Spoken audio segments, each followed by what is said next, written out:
Now, today we're greatly honored that Dr. Christopher Eisgruber, Princeton University's new president, has agreed to make his first address to the business community at our luncheon today. Dr. Eisgruber assumed office as Princeton's 20th president on July 1st, 2013. A renowned constitutional scholar, he served as a member of the Princeton faculty as the Lawrence S. Rockefeller Princeton Professor of Public Affairs in the Woodrow Wilson School and the university's Center for Human Values, as well as Princeton's provost for 9 years before being named president. We're very grateful that the Chamber has a strong relationship with the university that goes back many, many years. It's a partnership that we hope strengthens and benefits the entire Princeton region. But I hadn't been aware that until just last week that the Chamber, at least through one of its members, has a long-standing relationship with Dr. Eisgruber personally. When Dr. Eisgruber applied to Princeton University as a prospective student just a few years ago, it was our own Nancy Keeling who was responsible for his admissions file. We're very happy that Nancy and her staff made the right decision and admitted Dr. Eisgruber to the university, where he went on to graduate magna cum laude in physics. So thank you, Nancy. So you all have Dr. Eisgruber's very impressive bio before you. I would encourage you to go online and read his inaugural address, or watch it online, in which he describes the two ideals from which he has drawn inspiration, those of constitutional democracy and those of liberal arts education. I should also note that Dr. Eisgruber must have a strong and enduring faith and a spirit of optimism, because I understand that he's a Chicago Cubs fan. So, Dr. Eisgruber, thanks for being with us this afternoon. Thank you very much for that kind introduction, John. I'm not sure whether being a Cubs fan gives me optimism and faith, or is just proof of a streak of irrationality. Particularly for those of you, if there are fellow sufferers in the room, the Cubs are going through a tough patch by Chicago Cubs standards these days, which is really saying something. I want to start off by thanking you for the invitation to speak to you this afternoon. It's a pleasure to be with you, and certainly we at Princeton appreciate the partnership with the business community. And John, I was very grateful for your kind words about that. The business community is very important to higher education, and as I'll try to say in more detail in a few moments, higher education, I think, is very important to the business community, and I think there are issues that should be very much of common concern for us.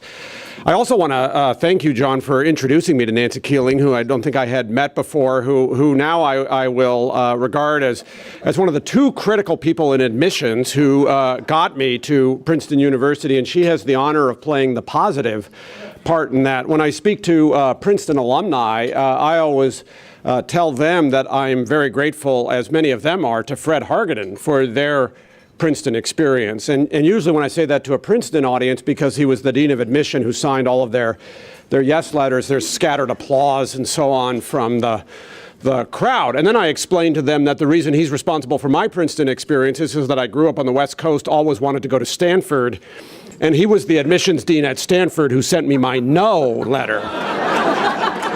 So I am really grateful to meet the woman who had the good judgment to reach the other, and to let you know that it wasn't such an easy call. Sent my topic over for today about higher education today, and got back a question: could you say a little bit about why this topic matters to the business community? And I think the invitation was to say a little bit for the description so that you could decide whether or not you wanted to come.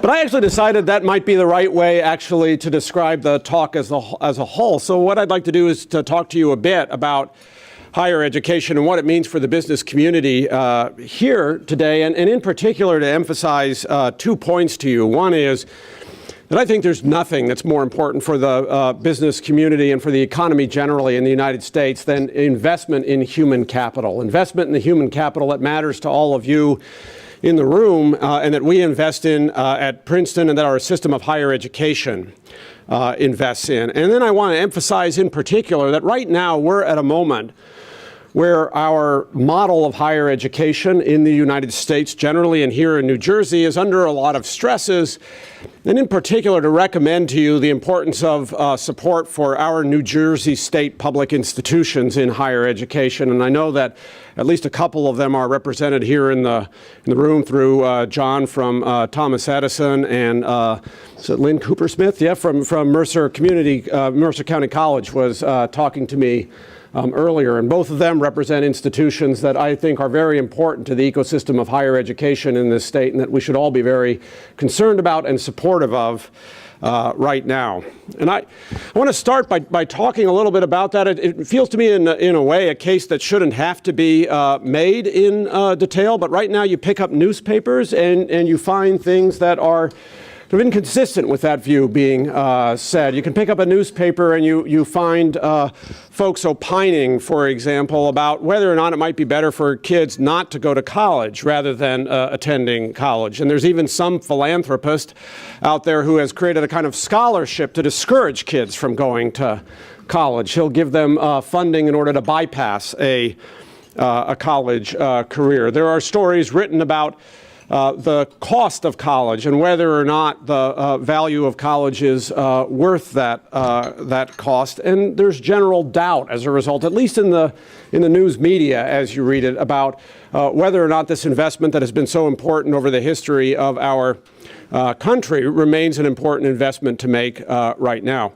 If you talk to labor economists who study higher education about those kinds of topics, they are baffled by that kind of coverage in the press, because the case economically for the value of higher education is extraordinary. One of the best labor economists in the field also happens right now to be the president of Northwestern University, a wonderful fellow named Morty Shapiro. And Morty puts it this way, based on the virtually unchallenged evidence for the value of higher education. He says, for virtually everybody who makes the investment in a 4-year college degree, and right now we're talking not just about a Princeton degree, but in a 4-year college degree, that investment will be the best investment that they, or if it's their parents make over the course of their lifetime. And the reason he can say that is because the premium from a college education today, despite all of those newspaper articles one reads, premium from a college education today is higher than it has been at any point in our history. And the estimates of that premium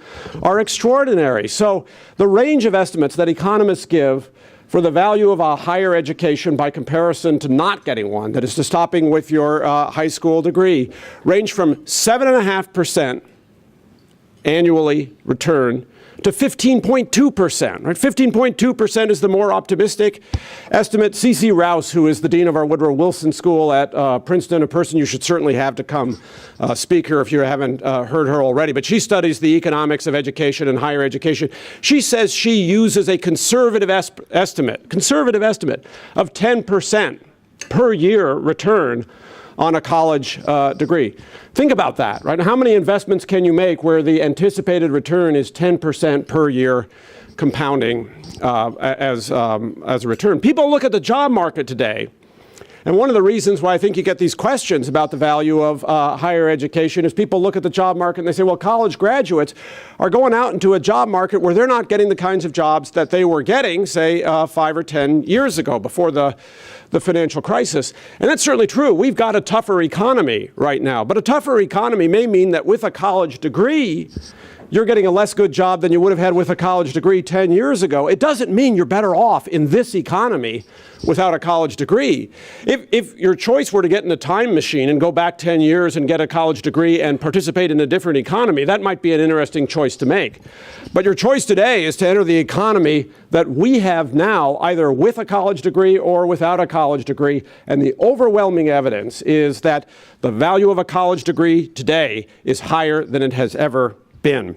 You get a few Facebook multi-billionaires who manage to either drop out or even not go to college and strike it rich, but the ordinary person's experience is that you're going to get extraordinary value from that degree.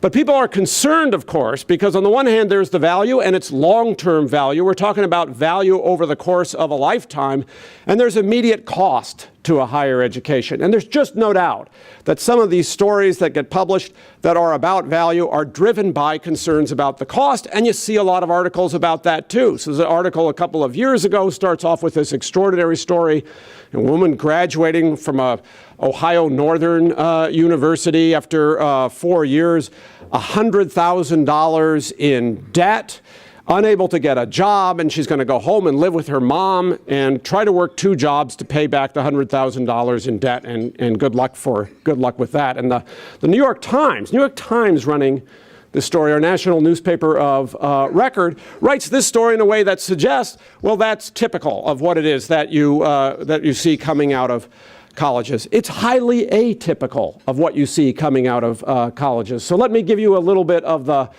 background on affordability and debt. And I'm going to start by bragging a little bit about what we've done at Princeton, because I am very proud of what we've done at Princeton. But I want to brag and also admit that these are special circumstances. And in fact, I'm going to come back to that enable us to do this. Right now at Princeton, we consistently get ranked as either one of or simply the most affordable place to go to college in the country. We get ranked that way because we have a very high sticker price at Princeton, but we also have extraordinary financial aid at Princeton.